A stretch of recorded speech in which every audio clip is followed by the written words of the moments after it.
Hi, this is my video on Abraham Joshua Heschel. So let's see here. So Abraham Joshua Heschel was born in 1907 in Warsaw, Poland. He is from the Hasidic religion. I think that's how you say it. In one of the videos and some of the readings, he's described as being from a long lineage of religious leaders, rabbis. He is very well respected from an early age. He begins to study the Talmud as a child. He is influenced by Hasidic and Kabbalistic spiritual influences, and the founder of Hasidism, Baal Shem Tov. Although he was born in Poland, he jokingly says he's from Ukraine. In the American Prophets reading, he states, "I was born in Warsaw, Poland, but my cradle stood in Mezbitz, a small town in Ukraine where the Baal Shem Tov, master of the good name, founder of the Hasidic movement, lived during the last 20 years of his life." Heschel wrote many articles and books. He went to high school in Lithuania and college in Berlin at the Academy of Scientific Jewish Scholarship. Something that is worth mentioning is that in that same year, and I thought this was really impressive, in that year of 1929, he passed some exams in the German language and literature, history, and other subjects. And then he also passed other exams in Hebrew, Bible, the Talmud, Jewish history, etc. And I think that's impressive to be able to, in 1 year, pass that many amounts of tests. I think the first, the German one was, I want to say April, and then the Hebrew language one was in, I think it said December. And I think Hebrew is his first language, but still, that is a lot of work to be able to do all of that. So anyways, Heschel came to America after being invited by the Hebrew Union College in Cincinnati during a time where fascism was very imminent. He was able to escape Nazi Germany 6 weeks before the invasion of Poland in 1939. One of his sisters was already in the U.S. His dad had died many years before, and then he had a brother. I don't remember exactly where he was at, but the rest of his family perished in the Holocaust. So 3 of his sisters and his mom died in the Holocaust. A biblical prophet is a person who speaks God's truth. In one of the readings, Heschel says that he is not a prophet because prophets tell the future, and he doesn't. That's not what he does. He would rather be considered a navi, a truth teller, not a prophet. The readings and the videos mention prophets that Heschel was influenced by, like Isaiah, Jeremiah, and Ezekiel. Those are from the Bible. He quotes the readings throughout his interview.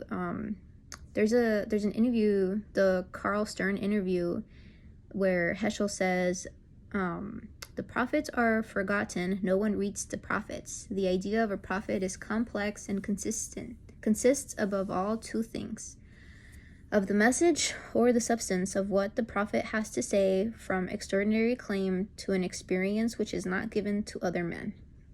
And Heschel wrote a book on prophets, and it's called The Prophets. So for the next questions, so Dr. King and Heschel were friends and colleagues.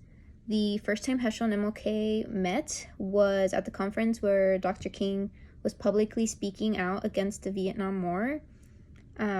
One of the videos that we watched was talking about how the media tore Dr. King apart, and his ideas from that conference. They essentially wanted him to pick a battle, so he could either want civil rights for Black people or to end the war, but some people thought that he couldn't possibly argue about both. And I think there were some newspaper articles that were printed at that time of him losing support. I don't know if that's true or if that's just because he brought up another topic, people were just talking about that. So when Heschel and MLK met, Heschel followed Dr. King's speech with his own protest against the war. They both considered Black people to be very similar to the people that Moses moved across the Red Sea. If you're not familiar with that story, the people were slaves under the Pharaoh, and Moses led the people to freedom after many centuries of them asking to be freed. And so the sea parts and the people get across to freedom. And so the metaphor, that specific metaphor where they're comparing the black people to the slaves that Moses moved across, it's seen quite a few times in some of the readings and some of the videos. Heschel spoke out against racism. He compared it to Satanism as a unmitigated evil. Heschel used his experiences from before and during the Holocaust as an analogy for how black people are treated in the U.S. In one of his addresses, he ended it with the words from the prophet Amos, and Dr. King used to quote Prophet Amos also. Heschel joined Dr. King at the Selma March, and Dr. King died a few days after meeting with him, and a few days before he was supposed to be at his house. So for the Vietnam War, Heschel spoke out against it. In his interview with Carl Stern, he says that Vietnam is a religious issue. He says, and I quote from that interview, "What does God demand of us primarily? Justice and compassion. What does he condemn above all? Murder, killing innocent people. How can I pray when I have on my conscience the awareness that I am co-responsible for the death of innocent people in Vietnam?" So he believed that doing nothing was just as bad as committing the war yourself. And that resonated a lot with him, coming from his cultural background where his people died in the Holocaust. So in his book, The Reasons for My Involvement with the Peace Movement, he says, "I did not feel guilty as an individual American for the bloodshed in Vietnam, but I feel deeply responsible." So he called for immediate withdrawal from Vietnam because war is evil. He declared that the Vietnam War could not be morally justified. So a few of the things that Heschel said no to was, there's one where he says the word no in his interview with Carl Stern. And then I had to read the transcript also because there were some parts where I felt like they were moving a little too fast for me and I kind of lost track. So he answers no to the question that Carl Stern asks him, which is, "Are you talking about a rebirth of their knowledge in the mouths of others, or is that not to be?"